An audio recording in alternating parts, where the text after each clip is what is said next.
오늘 에스겔 4장 말씀을 통해서 말씀을 깨닫는 지혜와 응답받는 기도의 은총이 우리에게 넘치게 될 줄로 믿습니다. 우리는 에스겔의 소명장을 함께 봤죠. 에스겔이 1, 2, 3장을 통해서 하나님께 환상을 보고 또 말씀을 듣고 또 하나님께서 말씀을 먹여주시는 아주 생생한 환상의 체험을 통해서 그는 이제 말씀의 사람이 되었고 하나님 말씀을 전하는 사람이 되었습니다. 자, 그런데 그 말씀이 입에 달았다, 꿀처럼 달았다 그랬잖아요. 꿀처럼 달았다는 말은 우리 생각에는 그럼 그 말씀을 전하면 다들 좋아하고 나는 높임을 받고 내가 인정받고 존귀하게 되나? 라고 하는 생각을 할 수가 있어요. 그런데 내 입에 달더라 라고 하는 말은 그런 뜻이 아니라 좋은 대우를 받고 좋은 상황이 찾아온다는 게 아니라 하나님께서 신실하게 그것을 이루실 것이다 라는 뜻이라고 했습니다. 그러니까 하나님 말씀이 꿀같이 달다라는 의미는 그 말씀이 반드시 이루어지기 때문이지 그것이 우리에게 당장 눈에 보이는 좋은 결과를 주기 때문은 아닙니다. 마치 말씀을 전하면 내가 사람들한테 환대를 받고 사람들이 나를 잘해주는 게 아니에요. 오히려 있는 그대로 말씀을 전하면 사람들에게 박대를 당할 수 있고 외면당할 수도 있고 왜 그런 소리를 하는 거냐고 정색을 하고 사람들이 우리를 몰아붙일 수도 있어요. 많은 선지자들이 그런 삶을 살았어요. 그럼에도 불구하고 우리가 당하는 대우에 관계없이 그 말씀은 반드시 이루어진다. 그렇기 때문에 말씀은 꿀처럼 달다라고 하는 거예요. 그래서 어제 우리가 말씀을 묵상하면서 한편으로는 그래, 그 말씀을 내가 잘 묵상해서 잘 전해야지라고 하는 소망의 메시지도 받지만 한편으로는 이제 에스겔에게 과연 어떤 일이 닥칠까라고 하는 것을 조마조마한 마음으로 살펴보게도 됩니다. 그렇잖아요. 에스겔이라는 이름 뜻이 하나님이 강하게 하신다라고 했잖아요. 하나님이 강하게 하신다. 그 말에는 그가 당할 앞으로의 운명이 마치 예견되어 있는 것과도 같습니다. 하나님이 강하게 해주시지 않으면 그는 도저히 그 말씀을 전할 수 없는 상황, 도저히 그의 힘으로는 이 사명을 끝까지 감당할 수 없는 그런 아주 위기의 상황, 각박한 상황이 찾아왔다는 것을 우리는 또 알 수 있죠. 자, 그렇다면 오늘부터 시작되는 말씀은 이제 본격적으로 말씀을 증거하는데 본격적으로 하나님 주신 말씀을 이제 에스겔이 선지자의 소명을 가지고 증거하는데 과연 어떤 내용인가라고 하는 거예요. 과연 어떤 말씀을 주셔서 그 말씀을 전하게 하셨는가? 이제 그에게 찾아올 운명은 어떤 것인가? 오늘 에스겔 4장에는 세 가지의 징조가 등장합니다. 상징 행위가 등장합니다. 여러분, 상징 행위라고 말하면 이제 아마 낯설지는 않으실 겁니다. 이사야도 그랬고요. 예레미야도 그랬고요. 수많은 상징 행위들을 했습니다. 그것을 통해서 시청각 교육을 보여주는 것이죠. 이스라엘 백성들에게 말로 하면 안 들으니까, 말로 하면 무시하고 외면하니까 하나님이 더 생생하게 알아들을 수 있게 이사야 선지자 같은 경우는 3년 동안 벌거벗고 다녔죠. 옷을 입지 않았죠. 사람들은 선지자가 미쳤나? 라고 지나갈 수도 있지만 그 모습을 통해서 이제 우리에게 닥칠 재앙과 심판을 바라보는 시청각 자료로 사용했었죠. 그리고 예레미야는 구덩이에 오랫동안 갇혀 있었죠. 그것도 하나의 상징 행위라고 볼 수 있죠. 너희가 이렇게 갇히게 될 것이다. 너희가 이런 수모를 당하게 될 것이다. 그런데 이사야도 그렇고 예레미야도 그렇고 다 그대로 이루어졌어요. 오늘 에스겔은 사장에 나타난 세 가지 상징 행위 가운데 오늘 첫 번째 우리가 함께 볼 1절부터 3절은 첫 번째 상징 행위인데 이것이 가장 강합니다.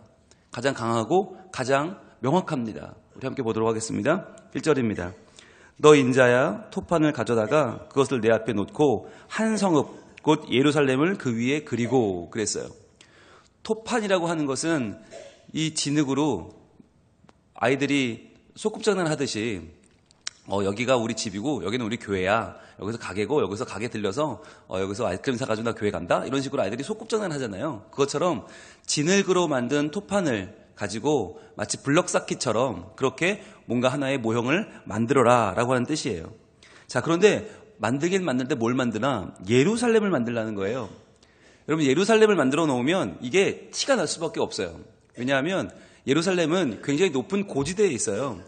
해발 700m예요. 굉장히 높아요. 그리고 높을 뿐만 아니라 그 양쪽에 기드론 골짜기가 있고 흰놈의 아들 골짜기가 있어요. 골짜기에 둘러싸인 천혜의 요새예요. 예루살렘은. 그래서 더 높아 보여요.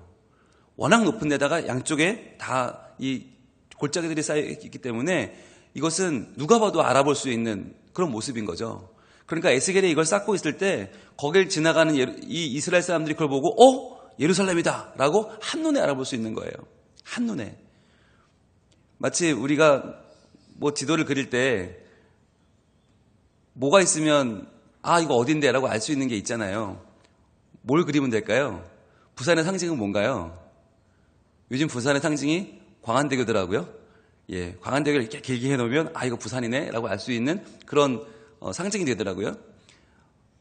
프랑스는 에펠탑이죠. 그럼 이거 파리다 라고 알 수 있고, 자유여신상이 있으면 이거 뉴욕인데 라고 알 수 있죠. 그것처럼 예루살렘을 알게 하는 방법은 너무 쉬워요. 높이만 쌓으면 돼요. 높이 쌓아놓고 양쪽에 골짜기 2개 만들어 놓으면 이거 예루살렘이에요. 자, 그것을 모든 이 바빌론에 잡혀온 사람들이, 그발 강가에 있는 사람들이 다 이걸 보게 되는 거예요. 야, 예루살렘이다. 그러고 막 모여드는 거예요. 야, 예루살렘이야, 예루살렘이야. 일로 와봐, 일로 와봐, 일로 와봐. 너무나 그리운, 이제 잡혀온 지 벌써 5년이 됐기 때문에, 끌려온 지 5년 됐기 때문에 꿈에도 나타날 그리운 우리의 예루살렘, 하나님과 함께 거하던, 예배하던 성전을 떠올리게 되는 거죠. 자, 그런데 2절은 굉장히 여기서 급하게 빰빰빰빰빰 5가지의 동사가 계속해서 터져 나오는데 이게 하나하나가 충격적이에요. 보겠습니다. 2절, 그 성읍을, 자, 예루살렘이죠. 예루살렘을 애워싸되, 그것을 향하여 사다리를 세우고, 그것을 향하여 흙으로 언덕을 쌓고, 그것을 향하여 진을 치고, 그것을 향하여 공성퇴를 둘러 세우고. 자, 그것을 향하여라는 말이 4번 나오는데 실제로는 5번이에요.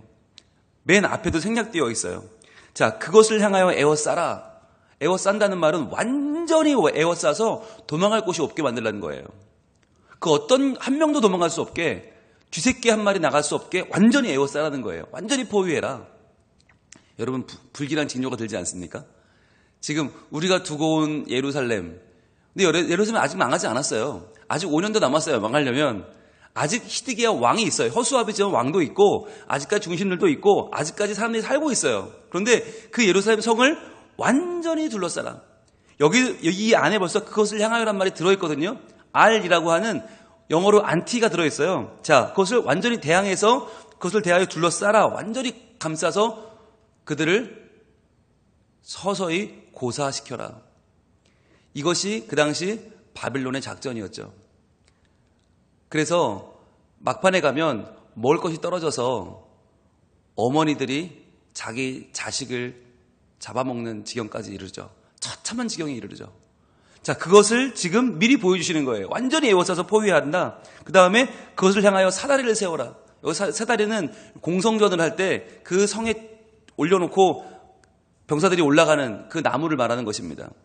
우리가 공사할 때 쓰는 사다리가 아니고요. 공성전에 쓰는 그 나무를 말하는 것이고, 자, 그걸 세운다는 말은 뭐예요? 이제 쳐들어간다. 이제 곧 너희가 망할 것이다라는 얘기죠.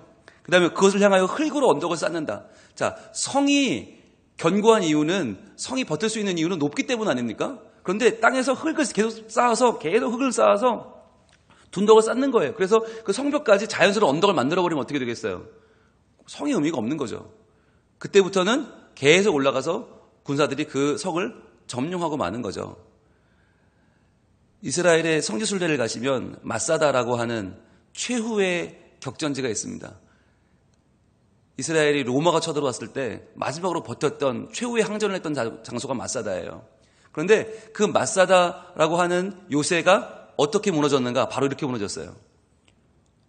처음에는 누구도 쳐들어올 수 없는 난공불락이었는데 로마의 장군이 아무것도 안 하는 것처럼 계속 가만히 있는 것처럼 있었는데 알고 보니 성벽 뒤쪽에 흙을 붓고 있었어요. 계속해서.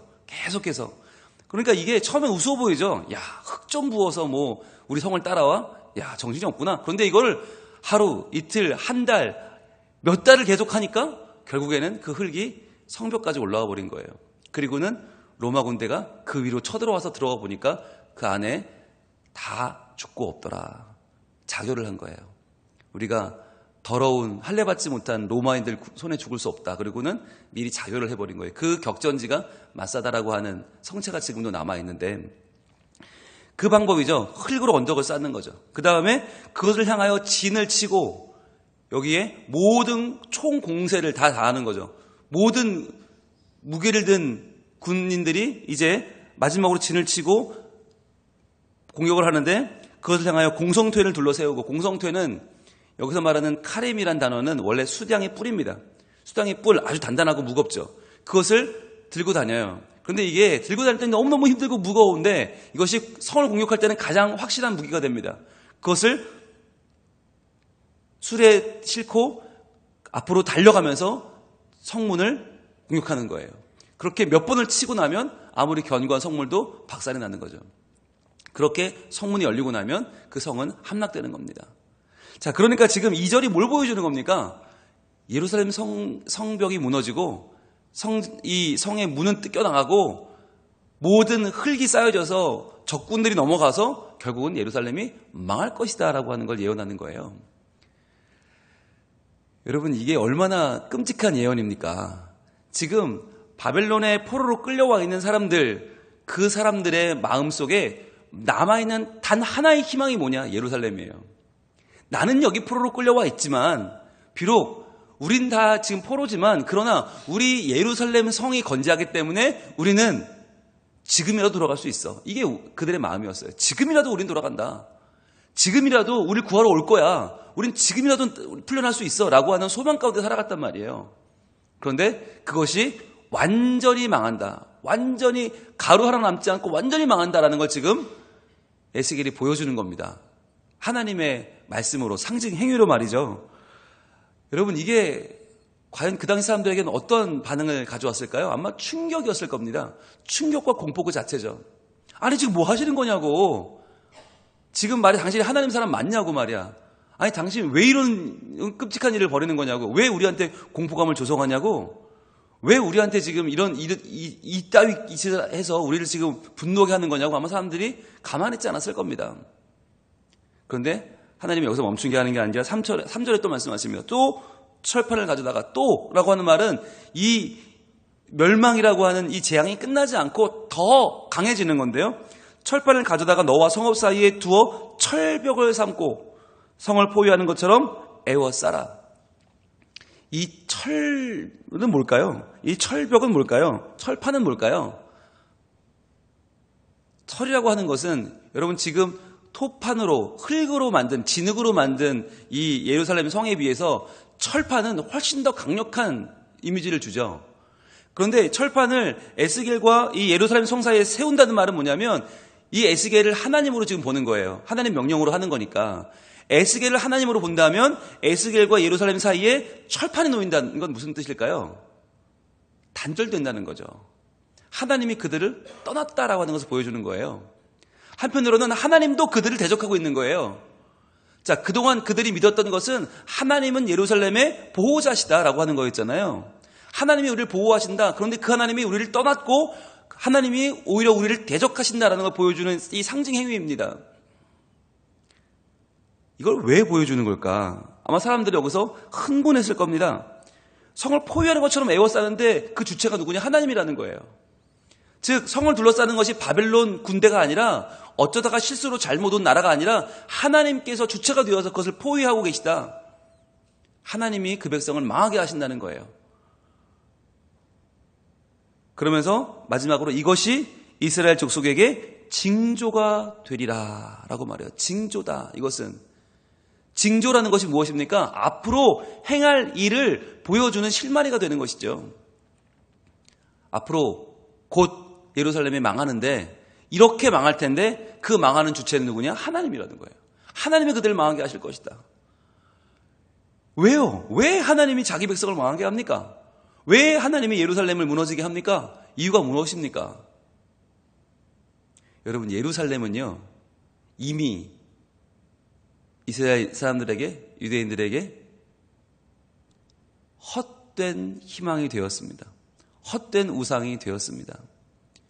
마치 우리가 하나님은 떠났지만, 하나님은 믿지 않지만, 우리가 하나님 말씀은 귀 기울이지 않지만, 그래도 예루살렘 성전은 우리에게 뭔가를 해줄 거야 라고 하는 헛된 기대를 여전히 가지고 있었습니다.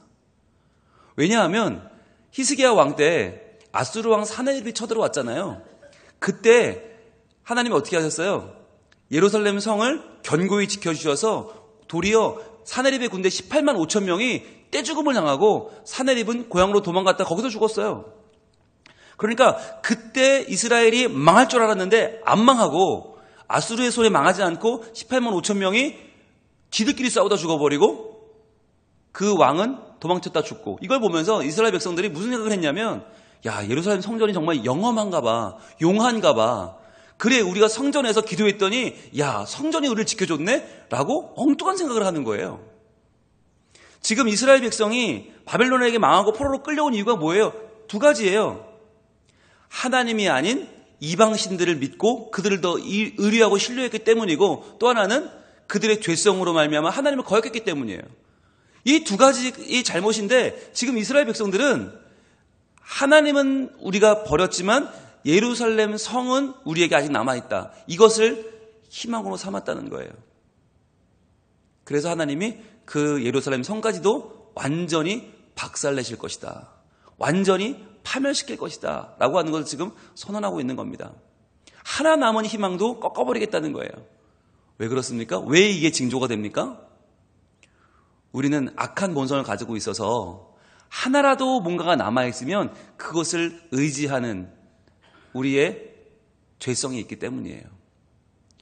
하나라도 남으면 그게 우리를 구원해 주겠지, 그게 우리를 도와주겠지라고 하는 거. 완전히 망한 집안도 뭘 가지고 있어요? 예전의 영광에 대한 자부심이 있어요. 자존심이 있어요. 그거 하나로 사는 거 아니에요.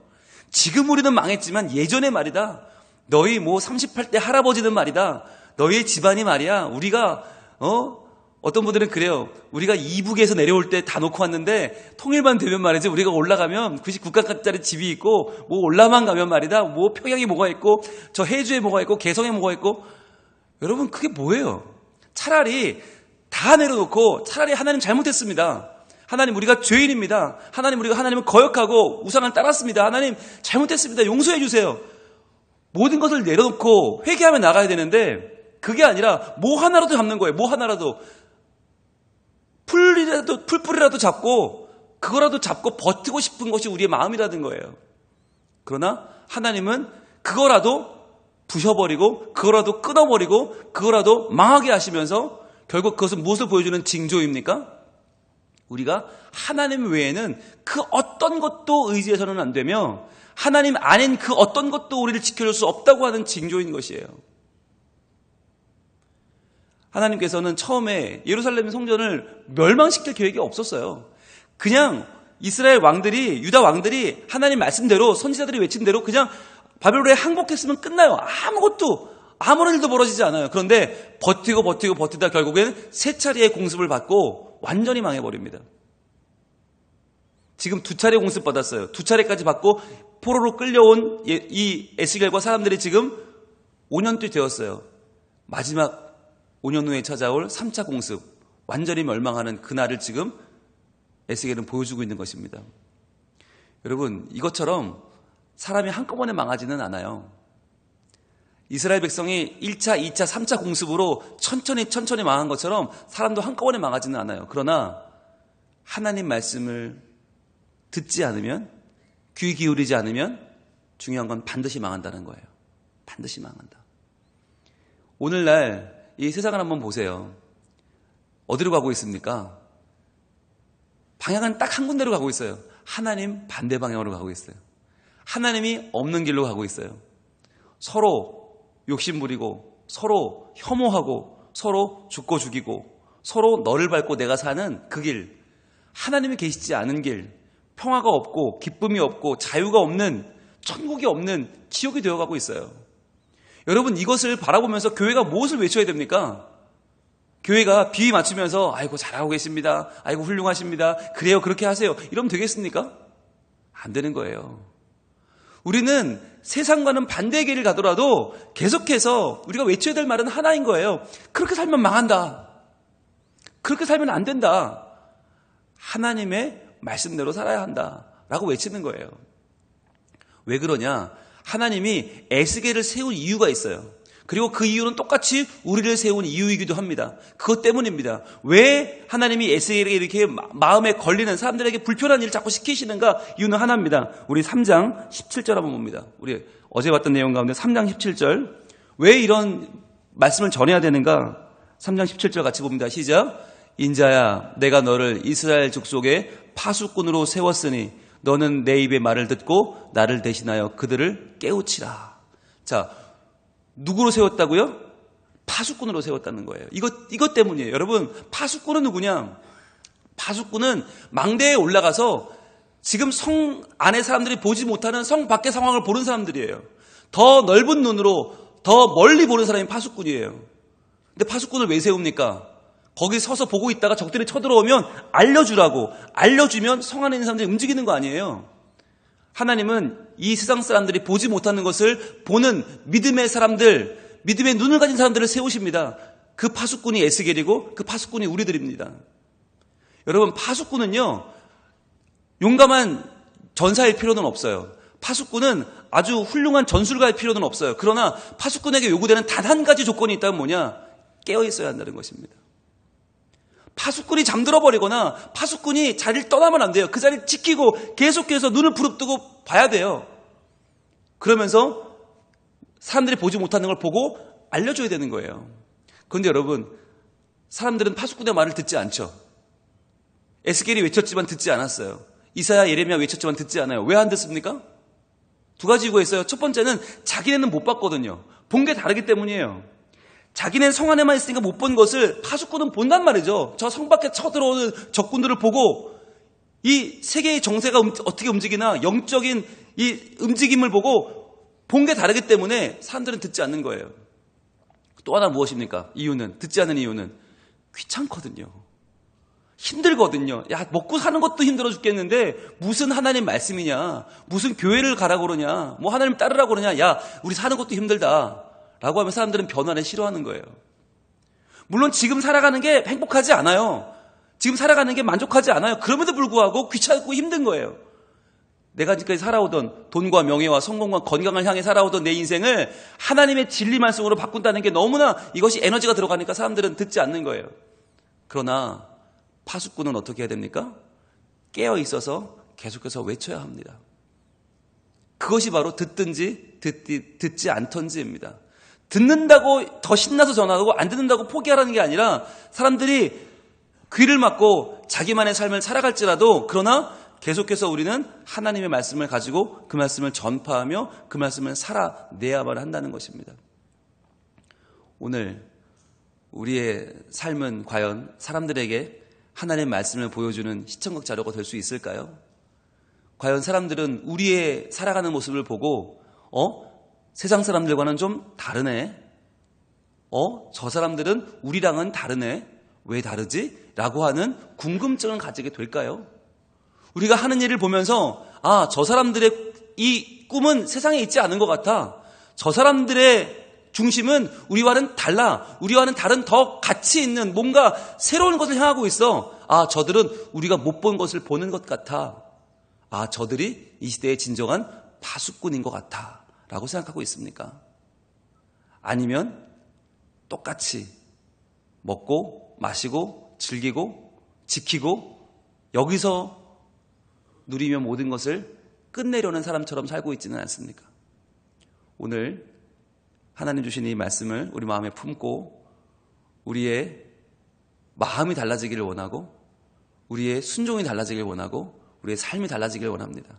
그래서 우리가 진정한 이 시대에 말씀을 미리 본 파수꾼임을, 하나님의 마음을 받은 하나님의 자녀임을 내가 알고 우리 가정이 알고 나아가 우리 일터가 알고 우리 주변 사람들이 알고 그래서 뭔가 하나님이 살아계시다고 하는 것을, 하나님의 보이지 않는 계획이 분명히 있다고 하는 것을, 또 그 말씀 반드시 이루어진다고 하는 것을 사람들에게 알려주는 하나님의 사람, 이 시대를 깨우치는 파수꾼으로 우리가 설 수 있기를 우리 하나님 원하고 계십니다. 기도하겠습니다.